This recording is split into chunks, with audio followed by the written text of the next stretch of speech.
साथियों नमस्कार। दोस्तों, हमें एक नई सीख के बारे में किस प्रकार रखनी चाहिए, किस प्रकार अपने जीवन में उतारनी चाहिए, ये हम आज आपको बताने वाले हैं। पुराने समय की एक कहावत है, मैं आपको राजस्थानी की कहावत आपको हिंदी में अनुवाद करके बता रहा हूँ कि पुराने समय में राजस्थान की एक कहावत है कि दो बाप बेटे एक ऊँट पे सफ़र कर रहे थे। उस समय ऊँट गाड़ी का साधन हुआ करता था, तो एक गांव से दूसरे गांव में जाने के लिए ऊँट गाड़ी से अक्सर बैठा करते थे। तो उनके पास गाड़ी नहीं थी, सिर्फ दोनों ऊँट के ऊपर आसीन थे। और जब जाते जाते एक बीच में गांव आया, तो उस गांव में उन्होंने चौपाल में ऊँट को पानी पिलाया और दोनों ने खुद ने पानी पिया। तो चौपाल में बैठे हुए सभी गांव वालों ने पूछा कि भाई क्या हाल चाल है, कहाँ से आए हो आप। तब उस लड़के के बाप ने बोला कि हम इस गांव से आए हैं और इस अगले गांव, यानी उससे काफ़ी दूर था वो गांव, उस गांव में हमको जाना है। बोला देखो ठीक है, लेकिन ज़माना कैसा आ गया है कि बाप और बेटे दोनों एक साथ एक ऊँट के ऊपर बैठे हो, इसको ही कलयुग कहते हैं। बाप और बेटे दोनों एक दूसरे को देखने लगे कि हमने तो अपनी ही बेइज्जती करवा ली है, कहीं न कहीं हमारी ये गलती है कि हम दोनों एक ऊँट के ऊपर बैठ गए, एक आसन ऊँट के ऊपर हम बैठ गए। जब गांव से बाहर निकले तब बाप ऊँट के ऊपर बैठ गया और बेटा बोला कि पापा मैं इस ऊँट की डोरी पकड़ लेता हूँ और आप ऊँट के ऊपर बैठ जाइए, ताकि हमारा सफ़र भी करता रहे और आपके भी पैर दर्द नहीं होंगे। तो वो बाप ने बोला बेटा बात तुम सही बोल रहे हो, मैं ऊपर बैठ जाता हूँ और तुम पैदल चल ले। चलते चलते फिर एक गांव आया और उस गांव में उन लोगों ने पानी पिया और वहाँ बैठ जाते। और चौपाल में वहीं पहले चौपाल लगता था और लोग आपस में बैठ के वहाँ बातें किया करते थे। तो वहीं सेम वही पहले वाले गांव की तरह कंडीशन हुआ और बोले कि किस गांव से आप आए हो और कहाँ आप जाने वाले हो और आप आपस में क्या रिश्ता है।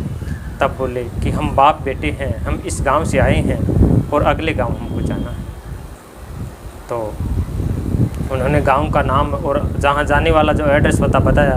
तब बोले कि ठीक है, अच्छा है, लेकिन आप इस उम्र में आपको तो ऐसे ही जाना है और ऐसे ही चले जाना है, लेकिन कम से कम इस बच्चे की तो लाज रख लेते। आपको तो मरना ऐसे ही, आपने तो उम्र ले लिया, लेकिन इस जो आजकल के लड़का है इसका पैर आप क्यों तोड़ रहे हो, क्यों नहीं इसको ऊँट के ऊपर बिठा दिया जाए और आप पैदल चले। बोले बात तो आप सही कह रहे हैं। तो फिर बाप बेटे दोनों ने आपस में एक दूसरे को आश्चर्यजनक रूप से देखा और बोला देखो किस प्रकार से लोग कह रहे हैं और बोलते हैं कि यही कलयुग है, ज़माना ही ऐसा है।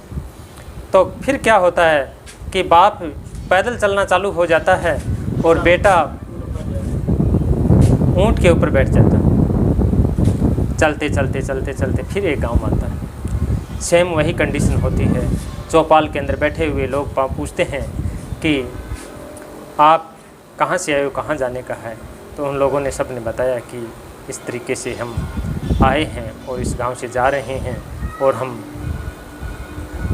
ये नाम ये पता है, हम आपस में बाप और बेटे हैं। बोला देखो ज़माना आ गया, बाप बेचारा 60 साल का है, वो पैदल चल रहा है, अरे इस नए लड़के को शर्म नाम की चीज़ नहीं है, वो ऊँट के ऊपर बैठा है, अरे कुछ तो शर्म करो यार, इसको तो कलयुग बोलते हैं। बाप और बेटे ने सोचा कि ये तो बहुत बड़ा घोर अन्याय है अपने साथ।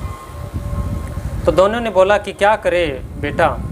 तो फिर बाप और बेटे ने दोनों ने बैठ के सोचा कि ऐसा करते हैं कि इस ऊँट की डोरी पकड़ते हैं और दोनों पैदल चलना चालू हो जाते हैं। तो फिर उस गांव से जब बाहर निकलते हैं तब दोनों ऊँट की डोरी पकड़ के पैदल निकलना चालू हो जाते हैं। क्या होता है, फिर एक गांव आता है और गांव में वो लोग पूछते हैं कि भाई क्या हाल चाल है, कहाँ से आए हो, कहाँ जाना है। तो वही सेम होता है कि हम बाप बेटे हैं, इस गांव में जाना है और इस गांव से आए हैं। बोला, देखो कितने महामूर्ख हो, आपके पास ऊँट साधन है और ऊँट पर आसन भी लगाया हुआ है और दोनों पैदल चल रहे हो।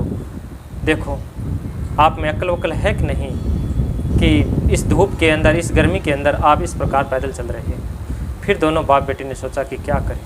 फिर दोनों अपने को इस वीडियो में यही सीख मिलती है कि दुनिया कुछ भी कहे, हम किस रास्ते जा रहे हैं, हमको क्या करना है, ये हमको खुद सोचना है।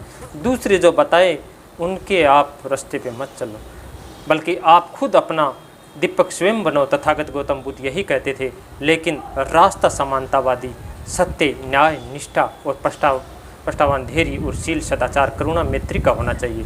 जय भीम, नमो बुद्धाय। दोस्तों मेरा ये वीडियो कैसा लगा लाइक, कमेंट और शेयर कीजिए। यदि मेरे चैनल को आपने अभी तक सब्सक्राइब नहीं किया तो प्लीज़ मेरे चैनल को सब्सक्राइब कीजिएगा। धन्यवाद, आपका मंगल हो।